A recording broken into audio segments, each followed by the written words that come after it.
Lesson 8.2 on scientific notation. Learning target is I can write numbers in scientific and standard notation. As you can see here, we have the mass of an electron, which, if you look at it closely, the decimal point is in the very beginning, and it's a very, very, very small number. And then the Earth's mass is obviously a very, very large number. Both of these would be pretty difficult to read, therefore scientists often put them into scientific notation, which is an easier way to read and to write really large or really small numbers. And that's what we're going to learn about today. So a number is written in scientific notation if it is written as the product of a number between 1 and 10. This is really important, that it's between 1 and 10, and it doesn't include 10. And then it's the product of that type of a number and a power of 10. So any number written in scientific notation is going to be multiplied by some power of 10. It could be a positive power of 10, it could even be 10 to a negative power. And the number that power of 10 is being multiplied by has to be between 1 and 10. So basically we need one digit and then a decimal point. So in the following three examples, are any of them written in scientific notation? And the answers are no for the first one. The reason why is because 0.46, 46 hundredths, is not a number between 1 and 10. The second example is also not in scientific notation because it's again not between 1 and 10. It's 13.2. And the last example is written in scientific notation because 3.25 is between 1 and 10, and then it's multiplied by a power of 10. So it's actually pretty easy to write numbers in scientific notation. All you have to do is move a decimal point and count how many spaces. So in 234 million, the decimal point in that number is right here at the end, and we have to move it to the left to make it a number between 1 and 10. Count the number of times you move it. Once, twice, 3 times, 4, 5, 6, 7, 8 times. So we would write that number as 2.34 times 10, and then to find out what the exponent is, again, that's where the number of times we had to move that decimal point factors in. So we had to move it 8 times, so it's a positive 8. And I know it's a positive 8 rather than a negative 8 because 234 million is a large number. It's not a really small number, it's not a decimal, so automatically that exponent is going to be a positive. In the next example, the decimal point this time has to be moved to the right in order to make it a number between 1 and 10. 1, 2, 3, 4, 5 times. And then that number becomes 6.3 times 10. We moved it 5 times, but this time it's a really small number. It's a decimal. So it's 6.3 times 10 to the negative 5th power. So anytime you're converting a number that's a decimal into scientific notation, the exponent is going to be negative, like right here. And anytime you're converting a big number, and by a big number I mean anything that's not a decimal, that exponent is going to be a positive. To kind of go backwards, if we know the mass of an elephant is 8.8 times 10 to the 4th kilograms, that 4, the exponent, tells us how many times we move the decimal point, and because it's a positive, we have to move it to the right. So we start by writing that 8.8 and then move the decimal point 4 times to the right. And then all of these little blank spots, they just get filled in with zeros.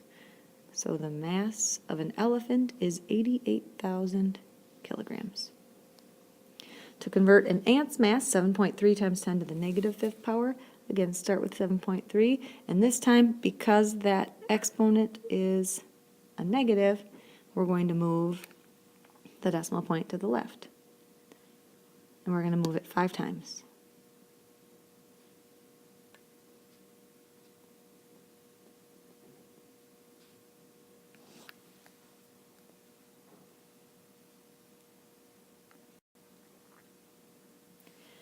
So here we have 4 examples. None of them are actually written in scientific notation yet. Some of them almost look like they are. So in order to write those in scientific notation, we have to, again, follow those rules, which say to make this number, the 0.052, a number between 1 and 10.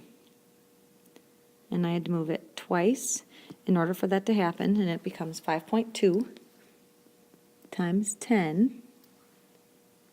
And then that exponent needs to change by 2. So we either increase it by 2 or we decrease it by 2. And in this case, it is going to decrease by 2. And it becomes 5.2 times 10 to the 5th power. One way you could get that is to just write it out. What is 0.052 times 10 to the 7th? Move it 7 times,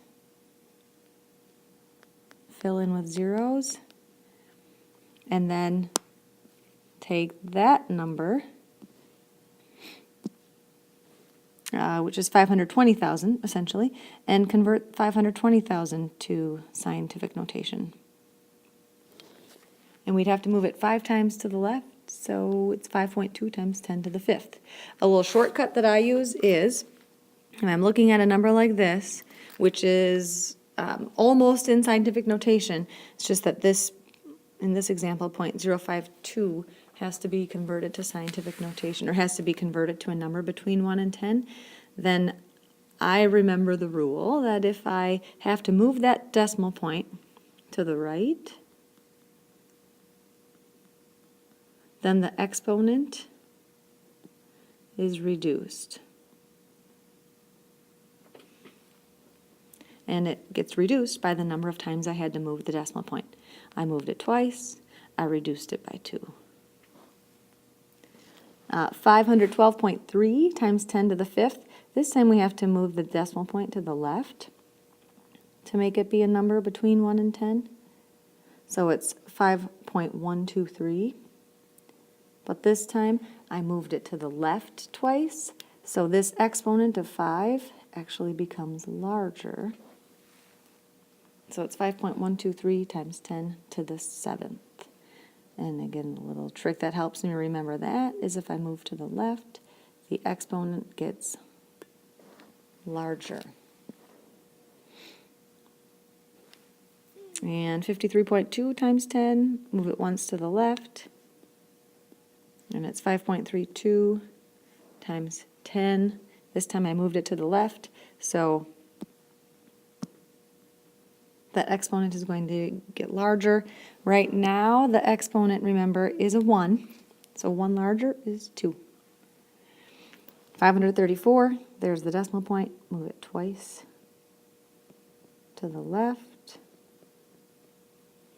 And we're talking about a big number. It's not that big, but it's not a decimal. So that exponent is a positive 2 rather than a negative 2.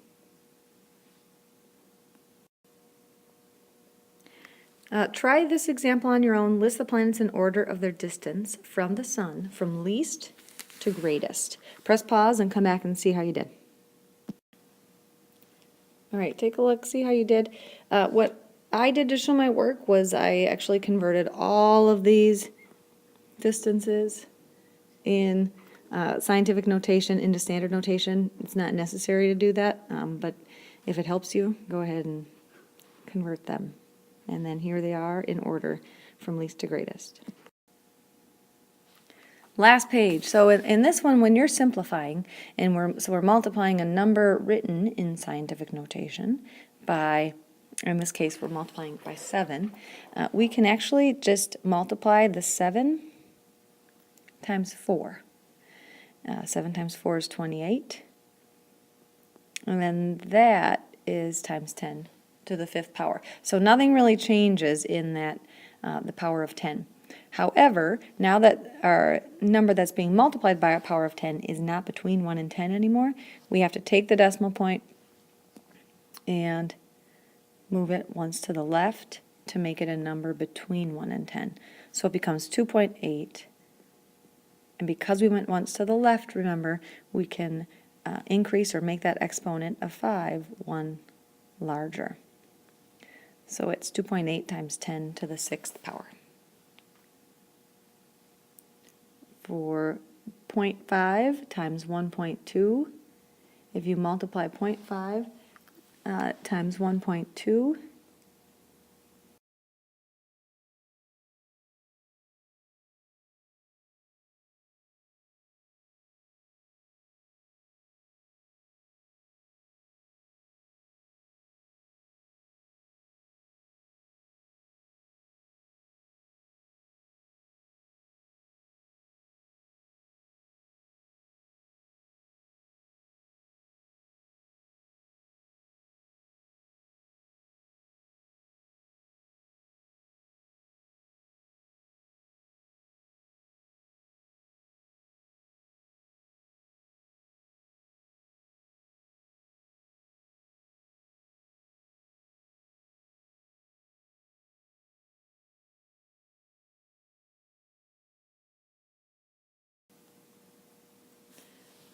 there are the answers. If you're wondering why we're not really distributing that, in this case, 0.4 to the 2 and then to the power of 10, make sure you ask me about it in class, but main reason is because distribution works when there's an expression inside the parentheses where there's either addition or subtraction. And in this case, these two numbers are being multiplied, so the distributive property doesn't really apply here. And that's it for today. Good luck with your homework. Let me know what questions you have.